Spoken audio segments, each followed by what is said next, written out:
Dia dah gelap. Dia dah hitam. Dia garis-garis. Memang aku kelar. Aku cakap, kenapa kau macam ni? Matilah kau. Memang aku rasa macam nak mati. Keluarlah darah semua. Aku buat seorang-seorang macam tu. Memang aku buat banyak kali lah. Aku macam ni.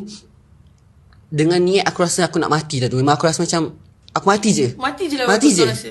Biar itu yang semua orang nak. Aku rasa itu yang semua orang nak kan. Ini yang korang nak kan. Aku mati. Okey, aku mati. Aku rasa macam tu. Lepas tu memang sampai aku dah tak larat dah. Aku memang dah terbaring kat atas katil tu. Dan tu pula ustaz masuk.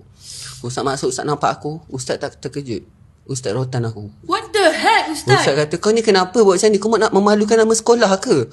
Kau kenapa dia rotan aku atas perut atau macam tu? Pasal aku dah tak ada rasa weh. Kau nak pukul aku. Perut. Kau nak buka. Aku dah time tu rasa macam kau nak buka aku, pukul lah.